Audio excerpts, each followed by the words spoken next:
I stood there in the middle of my north pasture on a Tuesday morning in late April of 2019, staring at what everyone in Hardin County had already written off as a dead loss. The black walnut tree, the one my grandfather planted in 1947, the year he came back from the war, hadn't leafed out in 3 springs. The bark had gone gray and loose in places. The county extension agent had walked out here the previous fall, tapped it with his knuckles and said, I ought to take it down before it fell on its own. I'd been putting it off, not out of sentiment exactly, more that I had 43 other things that needed doing first, and a dead tree standing in a pasture where I no longer ran cattle. Wasn't hurting anyone. But that morning I'd driven the Ford out to check the fence line along the creek, and I'd seen something I hadn't noticed before.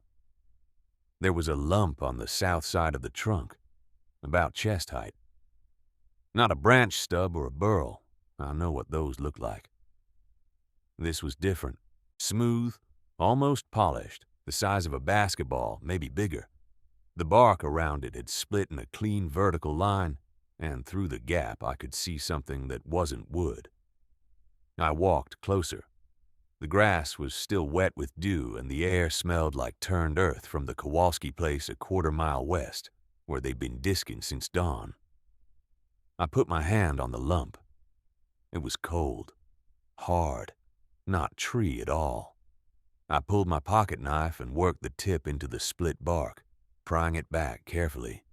The bark came away in my hand like old wallpaper, and underneath was metal. Dark, pitted but unmistakably metal. I stood back and looked at the tree again, really looked at it this time, the way my father taught me to look at a field before you decide what it needs. The lump wasn't growing out of the tree. The tree had grown around it. I didn't know what it was yet, but I knew this much. My grandfather had planted this walnut in 1947, which meant the tree was 72 years old, and whatever was inside it had been there a long time, long enough for 60, maybe 70 rings of growth to close over it like a fist. I pulled my phone out and took a picture, then put it back in my pocket. I didn't call anyone. Not yet. I wanted to think first.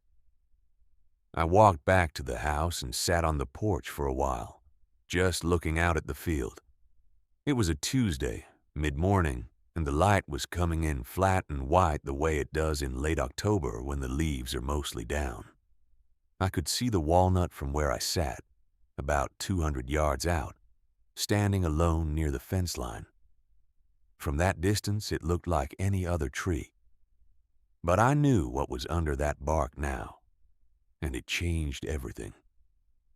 My grandfather, William Hope, came back from the war in the spring of 1946. He didn't talk about it much. None of them did back then. But my father told me once that he'd been in France, then Germany, part of the Third Army under Patton. He came home to this farm in April of '46, married my grandmother Helen in June, and by the next spring he was planting trees. The walnut went in on May 3rd, 1947.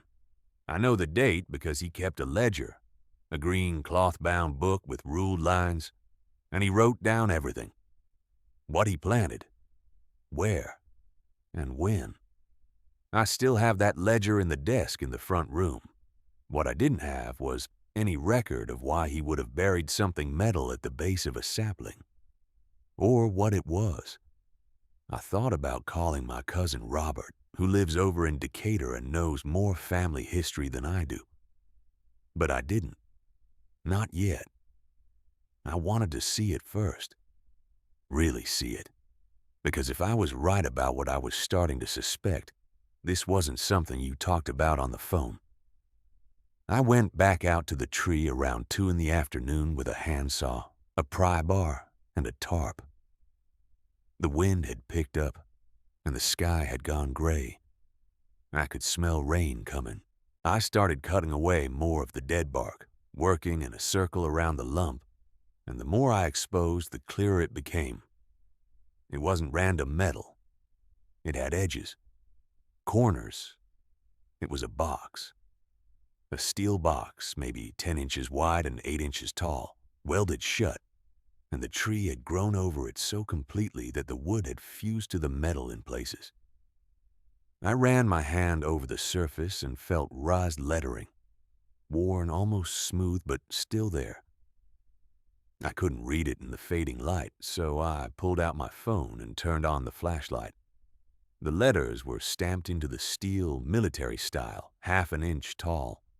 I had to tilt the phone at different angles to catch the shadows right. But once I did, I could make them out.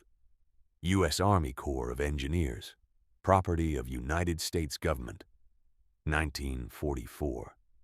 Below that, smaller, almost illegible, Rock Island Arsenal. I stood there for a long time, just holding the light on it. The tree creaked above me. A few drops of rain hit my neck. 1944. That was the year my father turned 17. The year before he enlisted. The year his older brother, my Uncle Clayton, came home on leave for 2 weeks in August and spent most of it out here in the back 40, doing something my grandmother wouldn't talk about, and my father never explained. I remembered a conversation I'd overheard when I was maybe 9 or 10, sitting on the porch steps while my father and his cousin Earl were drinking beer in the yard. Earl had asked him, "You ever go back and check on what Clayton buried?" And my father had said, "No, and I'm not going to. He told me to leave it, so I left it." Earl had laughed and said, "You're a better man than me." My father hadn't laughed back. I pulled the pry bar from my belt and worked it into the seam where the bark met the metal, trying to get leverage without damaging the box. The wood was stubborn. I had to stop twice to catch my breath. My hands were shaking, and it wasn't from the cold. Finally, a section of bark the size of a dinner plate came loose with a wet crack, and I could see the full face of the box. There was a hasp on the front, rusted through, and a padlock that had long since seized. I tapped it with the bar and it crumbled into orange dust. The rain started in earnest then, cold and steady. I spread the tarp over the base of the tree and tucked the edges under the roots to keep the ground from turning to mud. Then I went back to the house, got a thermos of coffee, a better flashlight, and my father's old toolbox, the one he'd carried in Korea, with his name stenciled on the side in faded white paint. I didn't know what I was going to find, but I knew I wasn't leaving it until morning. By the time I got back to the tree, the rain was coming down hard enough that I could barely hear the radio playing in the barn across the road. I set the thermos on a flat stone, clicked on the flashlight and wedged it between two roots so the beam hit the box straight on. The metal was dark, almost black, with patches of rust eating through at the corners. It wasn't steel, too light for that, maybe tin or galvanized iron, the kind they used for document cases in the 40s and 50s. There was no writing on it, no manufacturer's mark, just a dent along one edge like someone had dropped it once and decided it didn't matter. I pulled the pry bar from my belt and worked it under the lid. The first try did nothing. The second bent the corner up just enough to get my fingers under. I pulled and the whole lid groaned but didn't give. I repositioned, braced my boot against the trunk and pulled again. This time, it came free all at once, and I nearly went backward into the mud. Inside, wrapped in oilcloth that had gone stiff and yellow, were three things: a leather journal about the size of a hymnal, a stack of envelopes tied with twine, and a small wooden box no bigger than a deck of cards. I lifted the journal out first. The oilcloth crackled as I peeled it back. The cover was embossed with initials, JTM, and the spine was cracked in two places. I opened it to the first page. The handwriting was tight and slanted, written in pencil that had faded to gray. The date at the top read, April 9th, 1953. The first line said, "If you are reading this, then I am gone, and the tree has finally given up what I could not." I read it twice. Then I looked up at the hollow, at the rain pooling in the bark, at the farm lights across the valley barely visible through the weather. Whoever JTM was, he had put this here 73 years ago, and he had known, somehow, that the tree would hold it until the right person came along. I didn't know if I was the right person, but I was the one standing there in the rain with his father's toolbox and a flashlight, and that was going to have to be enough. I sat down on the wet ground with my back against the trunk and read the rest by flashlight. JTM, James Theodore Morrow, had been a tenant farmer on this land in the early 50s, working 200 acres for a man named Horace Dunlap, who owned half the county and treated his tenants like they were renting air.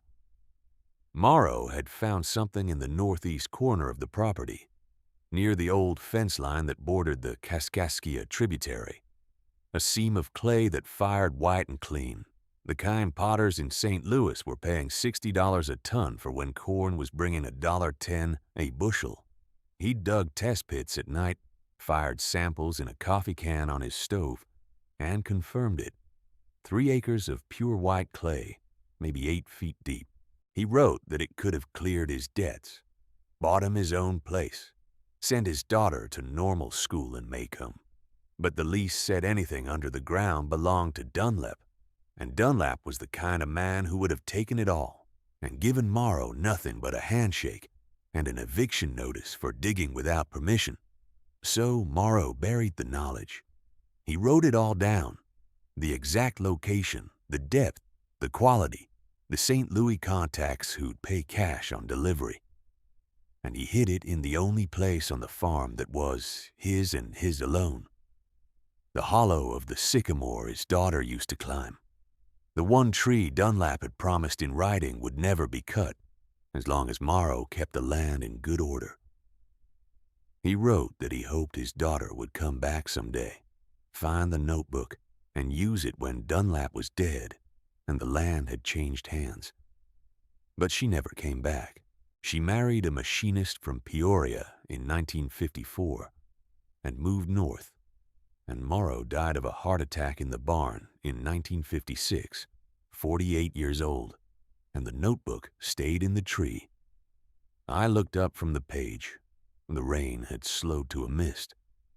Across the valley, I could see the lights of the Hartman place, the same farm Dunlap used to own before it was subdivided and sold off in the 70s.